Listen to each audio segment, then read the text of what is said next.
दोस्तों, आज हम बैंक एग्ज़ाम को क्रैक करने में सबसे बड़ा रुकावट बनने वाला सब्जेक्ट इंग्लिश के लिए स्ट्रेटजी पर बात करेंगे।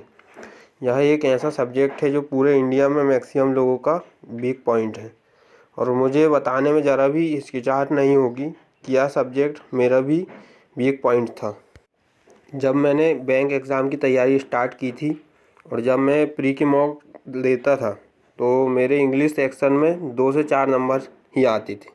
उस टाइम मुझे समझ भी कुछ नहीं आता था और मुझे यह भी समझ नहीं आता था कि क्या चीज़ मैं फॉलो कर लूँ जिससे मेरी इंग्लिश अच्छी हो जाए। फिर मैंने एक दिन बैठकर इंग्लिश की अच्छे से स्ट्रेटजी बनाई और उसे अपनी रूटीन का हिस्सा बना लिया और आगे चलकर यह स्ट्रेटजी मेरे लिए बहुत कारगर साबित हुई और मेरे मार्क्स इससे काफ़ी इंक्रीज़ हुए। दोस्तों, मुझे लगता है कि मेरी बनाई हुई स्ट्रेटजी हर किसी के लिए बेस्ट साबित होगी, चाहे तुम्हारी इंग्लिश कितनी ही वीक क्यों ना हो।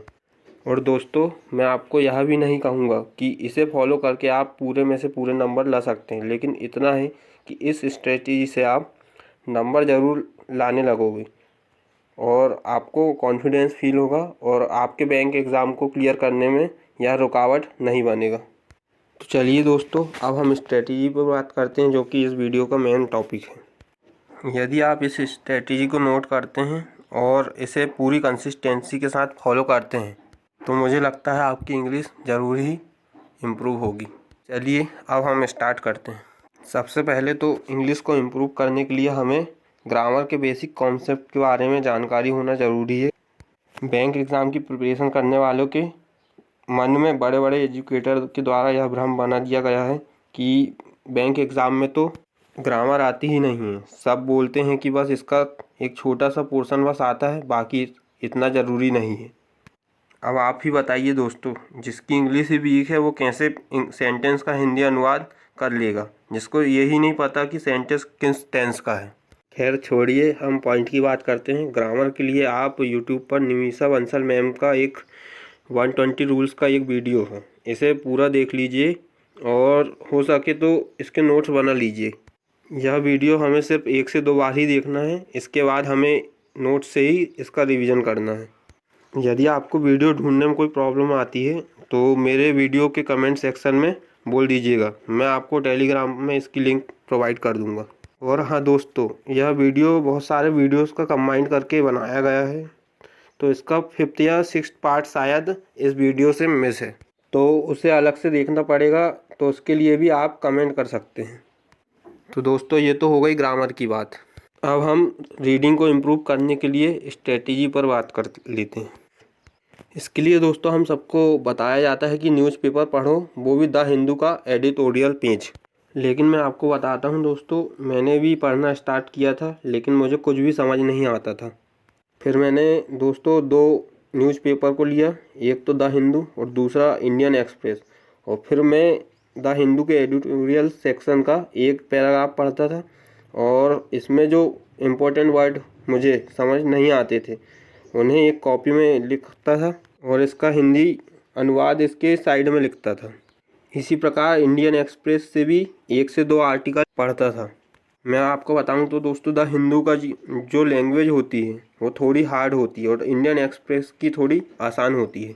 दोनों को एक साथ लेकर पढ़ने में यह होता है कि यदि हमें द हिंदू का आर्टिकल मान लो उस दिन उतना समझ नहीं आया तो हमें डीमोटिवेशन फील नहीं होता है कि हमें समझ क्यों नहीं आ रहा है ये सब। ऐसा करने से इनसे निकलने वाली इम्पोर्टेंट वोकेबलरी के भी नोट्स तैयार हो जाते हैं। इस वर्ड्स के नोट्स को डेली बेसिस पर रिवाइज करना है, जिससे अब वर्ड्स हमारे माइंड में फिट होने लगते हैं और हमें धीरे धीरे सब सेंटेंस समझ में आने लगता है। इसके साथ साथ हमें यूट्यूब या फिर आपके पास यदि किसी टीचर्स के पेड क्लासेस का एक्सेस हो तो एक क्लास पर डे देखनी है। यदि आपके पास पेड क्लासेस के लिए कुछ भी ना हो तो भी आप यूट्यूब पर निमिषा मैडम के चैनल पर उनका परफेक्शन क्लासेस की एक प्लेलिस्ट है, उसको देखकर अपने इस रूटीन को पूरा कर सकते हैं। ये क्लासेस सिर्फ हमें बैंक एग्ज़ाम में अलग अलग पैटर्न के आने वाले क्वेश्चन के बारे में जानकारी देती है और हमें पता चलता है कि बैंक एग्ज़ाम में क्या लेवल आता है और हमें किस लेवल की तैयारी करने की ज़रूरत है।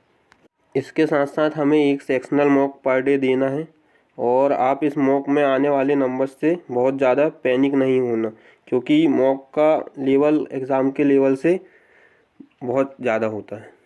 साथ ही साथ हमें सिर्फ इसे प्रैक्टिस के रूप में लेना है और यह हमारी हैबिट बनाने में काम आएगा। तो आपकी इंग्लिश इम्प्रूव करनी है तो इस सब प्रोसेस को पूरी कंसिस्टेंसी के साथ फॉलो कीजिएगा। ऐसा नहीं कि आज मन नहीं हो रहा तो हटाओ, आज छोड़ देते हैं, कल से आगे इसके आगे करेंगे। ऐसा ये सब करने से इंग्लिश इम्प्रूव नहीं होने वाली है। इंग्लिश एक ऐसा सब्जेक्ट है जिसे डेली बेसिस पर ही करना होता है। जैसे कि हम हिंदी सीखे थे तो हम डेली ही हिंदी में बात करते थे, उसी प्रकार इंग्लिश भी है, इसलिए इसे भी डेली बेसिस पर ही करना होगा। और दोस्तों ये सब करते हुए पेशेंस रखना, क्योंकि इसके बिना कुछ भी पॉसिबल नहीं है। लोग बोलते हैं कि 1 मंथ में बढ़ जाएगा, 2 मंथ में हो जाएगा, ये सब सही नहीं है। अपनी पूरी कैपेसिटी के साथ इस स्ट्रेटजी पर वर्क करो। अब खुद ही आप महसूस करोगे कि हाँ, हमारी इंग्लिश इम्प्रूव होने लगी है, हमें समझ आने लगा है। इससे आपका कॉन्फिडेंस बूस्ट होएगा और फिर आपके नंबर भी अच्छे आने लगेंगे। क्योंकि इसे मैंने भी फील किया है कि लोग बहुत जल्दी डिमोटिवेट हो जाते हैं, इसलिए मैं अपना अनुभव आपके साथ साझा कर रहा हूँ। तो कृपया पेशेंस बनाए रखिएगा। ऐसा नहीं कि बस हमें अभी ही चाहिए, हमें अब भी अपनी इंग्लिश को इम्प्रूव करना है। ये सब पॉसिबल नहीं है, ये सब हवा हवा में बातें करने से कुछ नहीं होने वाला है। तो दोस्तों आपको मेरी स्ट्रेटेजी कैसी लगी, आप इसका रिव्यू मुझे कमेंट सेक्शन में ज़रूर दीजिएगा और मेरी बनाई हुई इस स्ट्रेटेजी का वीडियो ज़्यादा से ज़्यादा लोगों को शेयर कीजिएगा, जिससे कि वे लोग जो इंग्लिश के लेकर बहुत ज़्यादा ही परेशान हो गए हैं उन्हें इस चीज़ का फ़ायदा मिल सके और वे भी इस स्ट्रेटेजी का फ़ायदा उठाकर अपनी इंग्लिश को इम्प्रूव कर सकें। यदि आप मुझसे आगे और भी इसी तरह के वीडियो चाहते हैं तो इस वीडियो को लाइक, कमेंट सेक्शन में कमेंट और मेरे चैनल को सब्सक्राइब कर लीजिएगा। धन्यवाद।